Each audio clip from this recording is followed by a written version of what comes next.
असली माँ कौन है। एक महिला को शादी के 12 साल हो गए थे, लेकिन उसे संतान सुख नहीं मिला था। बच्चे को पाने के लिए उस महिला ने न जाने क्या क्या उपाय किए थे। डॉक्टर के पास गई थी, बाबा भक्तों के पास गई थी, जिसने जिस मंदिर, जिस मस्जिद, गुरुद्वारा या चर्च में जाने के लिए कहा, उस हर जगह गई थी। जिस भगवान का नाम लेने के लिए कहा, उस भगवान का नाम लिया था। और जितने उपाय या उपवास करने के लिए कहे, सब किए। कहते हैं ना, अगर दिल से और तन मन धन से कोई चीज चाहो तो मिल ही जाती है।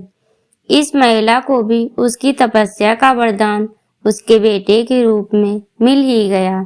12 सालों की दुख, दर्द और पीड़ा अपने बेटे का चेहरा देखते ही सुख, खुशी और संतुष्टि में बदल गया। लेकिन अभी शायद उसकी तपस्या बाकी थी। शायद भगवान को अभी उसकी और परीक्षा लेनी थी। जब उसका बच्चा 1 वर्ष का हुआ तो एक दूसरी महिला ने उसका बच्चा चुरा लिया। सोचिए उस माँ की मन स्थिति क्या होगी, जिसने दुनिया में सबसे ज्यादा जिस बच्चे के लिए अपनी जिंदगी जी थी, उससे उसका बच्चा ही छीन लिया गया। उसे ऐसा लगा जैसे किसी ने उसका बच्चा नहीं, उसके शरीर से उसकी आत्मा ही चुरा ली हो। उस दिन से उस माँ को जैसे खाना, पीना, सोना सब छूट गया था। उसे ना भूख लगती, ना प्यास लगती, ना नींद आती। हार मान जाए वह माँ कैसी। अपने बच्चे को ढूंढने में उसने जमीन आसमान एक कर दिया और आखिरकार उसने अपने बच्चे का पता लगा ही लिया।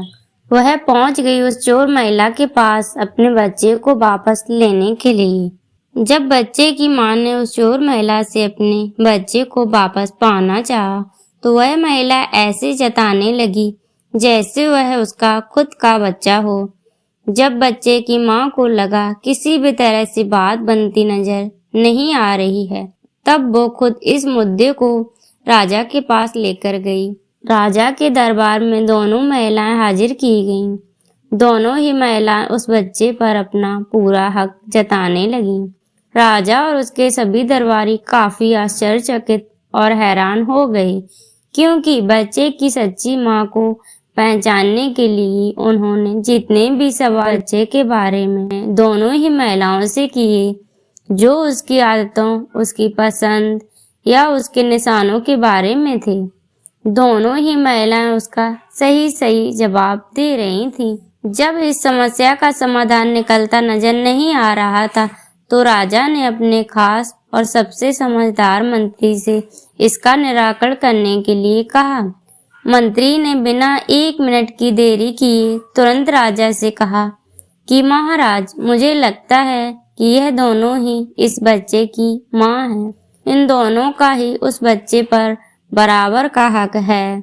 अगर आपको न्याय ही करना है तो सबसे बेहतर तरीका यही होगा कि आप बच्चे के 2 टुकड़े कर दीजिए और एक एक टुकड़ा दोनों माओं को बांट दीजिए।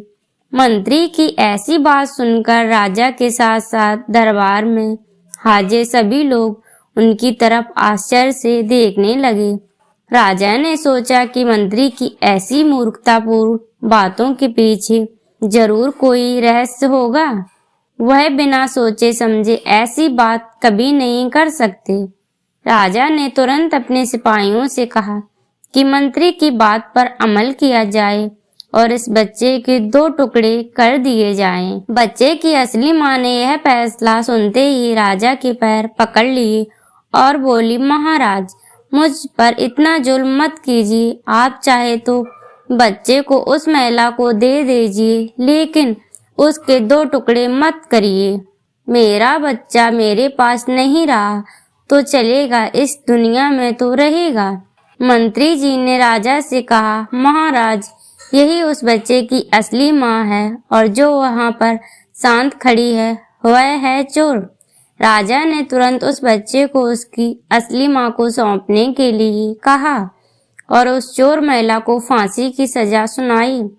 बच्चे की असली मां को उस दूसरी महिला पर, जिसने उसका बच्चा चुराया था, दया आ गई, क्योंकि उससे मिलने के बाद उसे यह पता चला था कि वह भी उसी परिस्थिति से गुजर रही थी जिससे वह 12 सालों से गुजरी थी। इस महिला ने अपने बांझपन के चलते अपनी गोद भरने के लिए उस बच्चे को चुराया था और चुराने के बाद भी वह बच्चे को अपने खुद के बेटी की तरह प्यार करती थी। बच्चे की असली मां ने दरबार में विनती कर उस महिला को माफ करने के लिए कहा। दोस्तों, हमें इस कहानी से यही सीख मिलती है कि कैसे एक माँ अपनी औलाद के लिए कुछ भी कर गुजरती है और यह भी सच बात है कि एक माँ का दर्द दूसरे माँ से ज्यादा कोई नहीं समझ सकता है। दोस्तों, ऐसी ही कहानियाँ सुनने के लिए चैनल को सब्सक्राइब करें, वीडियो को लाइक